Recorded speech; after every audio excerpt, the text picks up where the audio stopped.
Oh,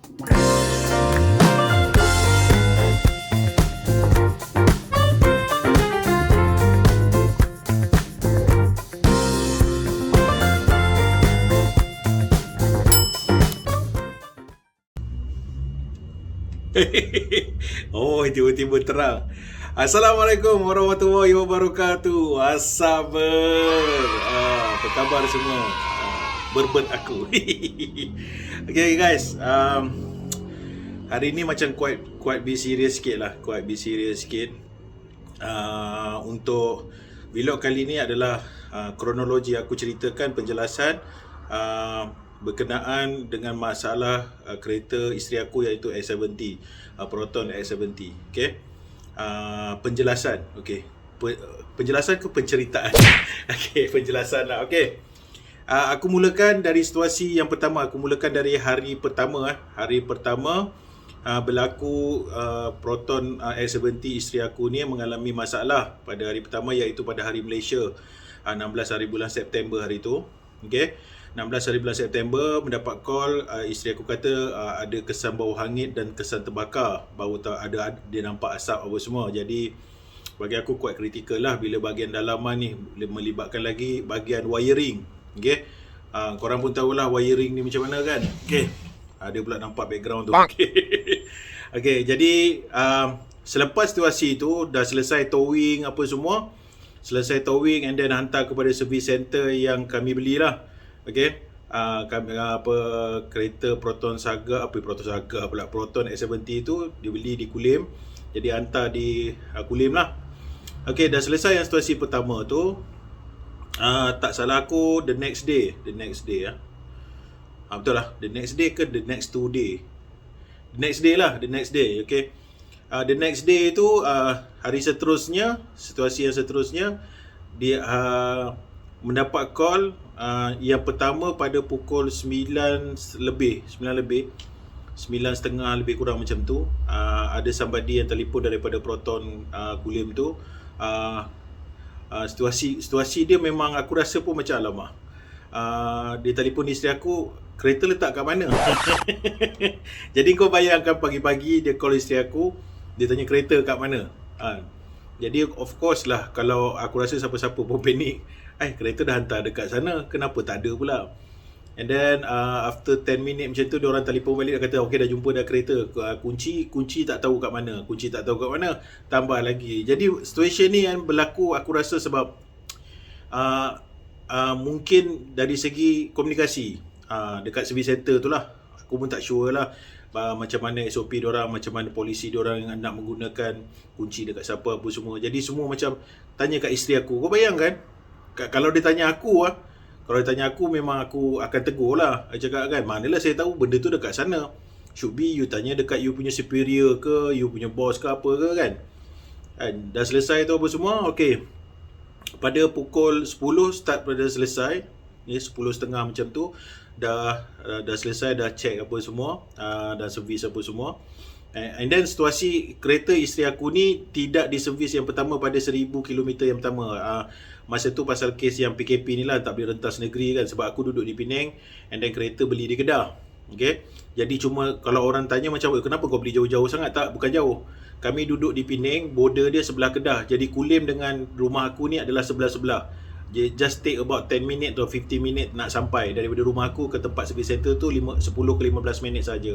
Okay. Jadi situasi ni jelas jadi kita balik pada yang situasi itulah. Maksud dia selepas di servis, suddenly pukul 1.30, 12.30 macam tu. 1.30, 2.30 macam tu lah, around that lah. Jadi 4 jam. Aku kira semua rekod tu aku ada. Rekod panggilan, rekod terima panggilan, pengesahan telefon yang superior dia telefon isteri aku, service center ni lah. Jadi telefon isteri aku selepas 4 jam dari call yang pertama tadi. 4 jam. Jadi maksudnya dia dah selesai, dia kata boleh ambil. Saya dah check dah, tak ada apa-apa, semua okey dah. Saya dah test apa semua, tak ada apa-apa, boleh ambil. Boleh ambil kereta. Jadi bila isteri aku macam, yelah orang perempuan kan, aku tak kata orang perempuan ni tak tahu pasal kereta, tapi mostly memang orang perempuan kurang mahir, kurang arif pasal kereta ni. Kita lelaki kurang-kurang basic ada lah kan. Jadi Jadi aku, bila isteri aku telefon kat aku tengah kerja time tu, jadi aku quite macam terkejut lah kan, apa punca dia.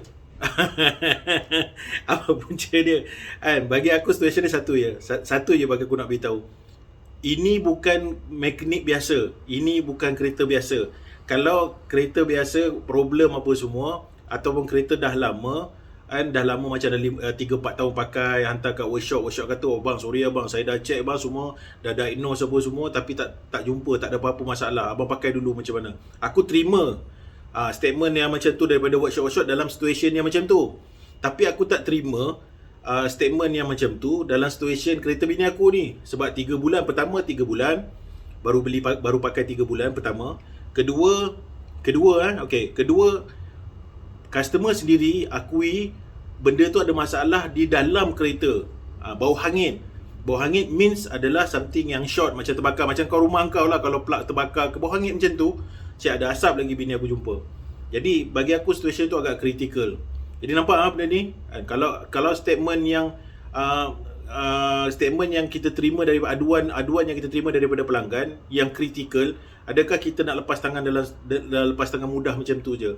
Jadi aku tak nak blame siapa-siapa. Cuma aku cakap dekat dia, sekarang ni kalau awak suruh saya ambil, adakah risiko tu ditanggung oleh saya sebagai pelanggan? Saya cakap macam tu lah.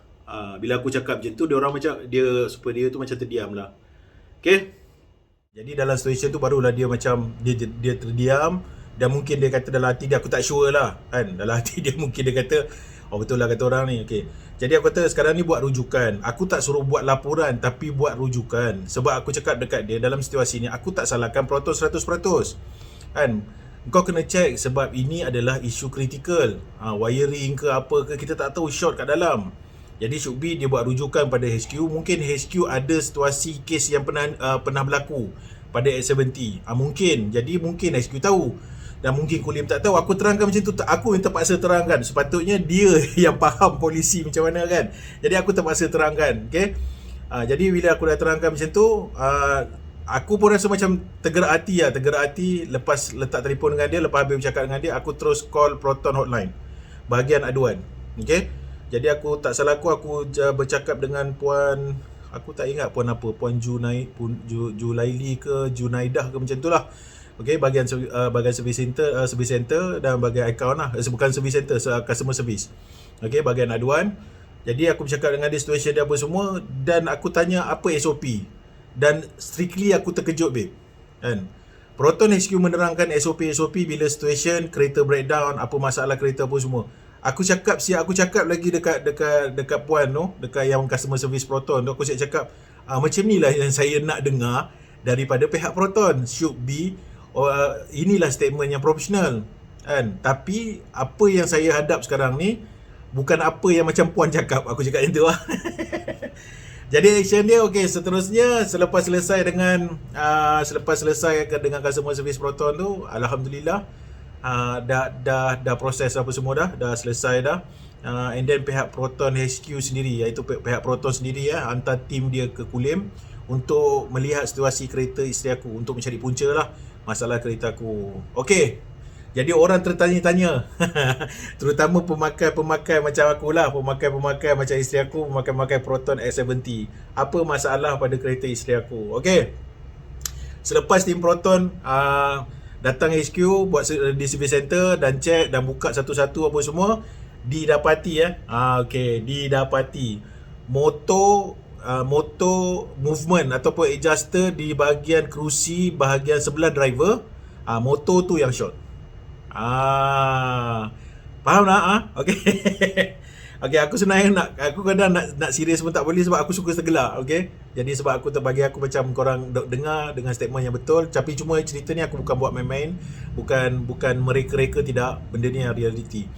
Jadi bukan semua kereta S70 akan berlaku, dan nasib tak baik jatuh kepada kereta isteri aku. Okey. Jadi yang problem dia adalah motor bahagian adjust tu. Kalau korang tahu dekat S70 dia elektronik tau, bukan macam kereta aku sendiri pun tak elektronik pun. Tak ada nak ke depan tekan button ke depan, ke belakang nak letak ke belakang macam tu. Semua dia elektronik. S70 dia elektronik lah. Aku rasa ada kereta-kereta korang mesti ada yang pakai macam tu nya kan, yang dia automatiknya tu. Jadi motor tu yang nak menggerakkan ke depan ke belakang, nak naik tinggi rendah kerusi tu, motor tu yang short dan rosak. Okey, dah selesai dah. Bagi aku dah selesai. Part ni bagi aku dah selesai. Proton dah jumpa. Dan alhamdulillah aku dapat news mengatakan spare part tu ada 15 biji di SQ. Itu pun dimaklumkan oleh superior daripada service center tu lah. Tiba-tiba dia mengaku dia yang buka apa semua. Aku pun lantak kau lah. Yang aku pasti aku tahu ada tim Proton SQ yang datang ke Tebu Service Center untuk check kereta tu. Okey. Jadi proses sebenarnya aku nak buat video ni selepas semua kereta selesai. Tapi disebabkan ada banyak apa kita panggil, banyak komen dan banyak email yang macam yang memberitahulah, menasihatkan ataupun menghentam pun ada. Aku pun tak kisah sebenarnya. Korang hantam ke, kau nak tulis apa tulis, tak kisah. Okay? Sebab macam-macam ada yang kata kat aku, kata apa, biasalah kereta tersadai ya, breakdown, itu pun nak buat konten. Bagi aku kan, aku dah tulis dah dekat title tu, nak bagi jelas dan faham. Selepas 3 bulan kereta rosak ni adalah perkara biasa sekiranya kereta tu kereta lama, kereta dah pakai 2-3 tahun. Aku dalam situasi ni aku faham, bukan aku tak faham kan. Cuma aku nak beritahu, dalam situasi kereta bini aku ni baru 3 bulan pakai. Baru 3 bulan pakai, sepatutnya dia tak ada masalah. Sepatutnya. Tapi aku faham juga dalam situasi, ada setengah-setengah situasi, ada kereta baru yang rosak. Kena faham lah situasi tu. Ada nasib tak baik, tapi kali ni memang nasib tak baik tu kena pada kereta isteri aku. Cuma kali ni aku buat konten sebab aku nak bagi aku isu ni adalah kritikal. Okay? Isu ni adalah kritikal. Okay, motor tu memang yang short dan rosak. Okay? Cuma kat sini aku nak beritahu ada dua perkara yang aku nak letak kat sini.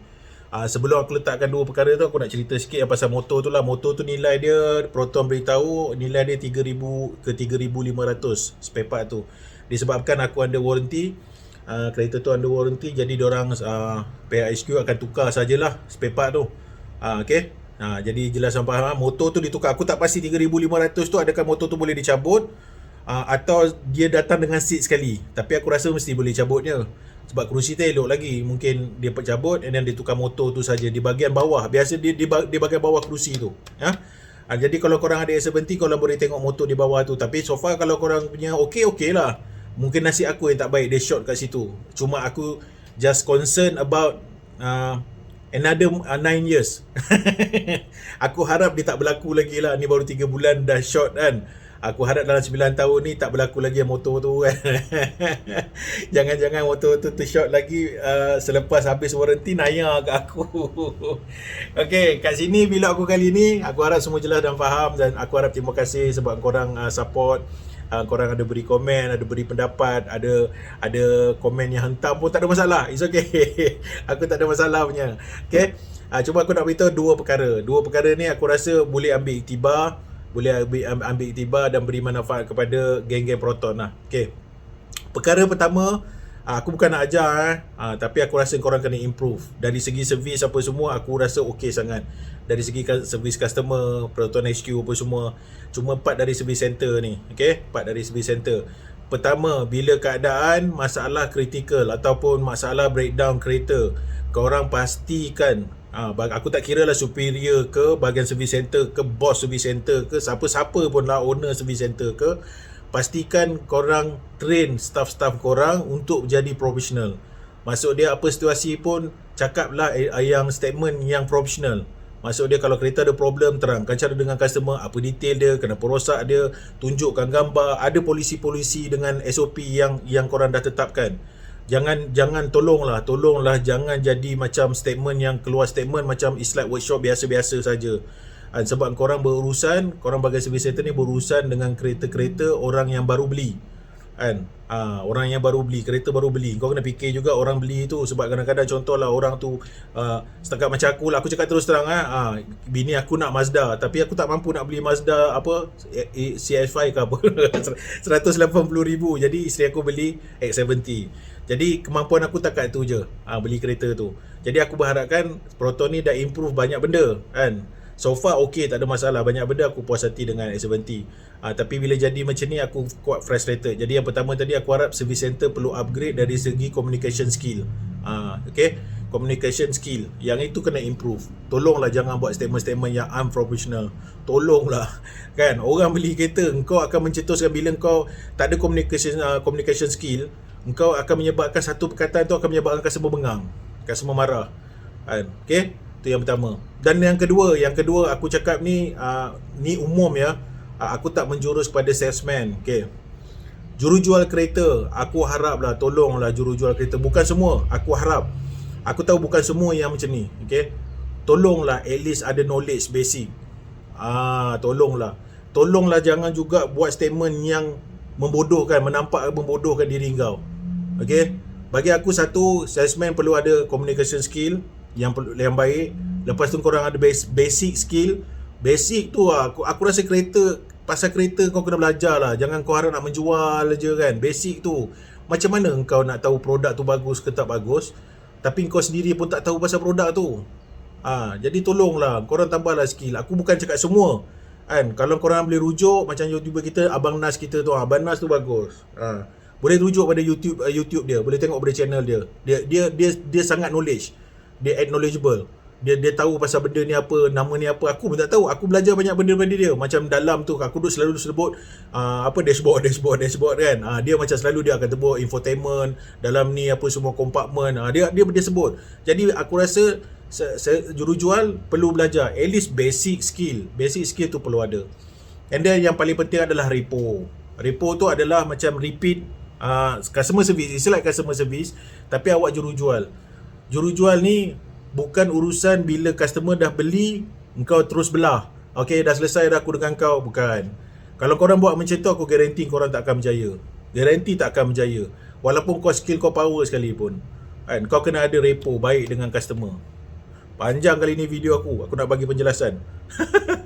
Aku harap korang faham dan jelas lah. Aku harap salesman kena faham dalam situasi ni.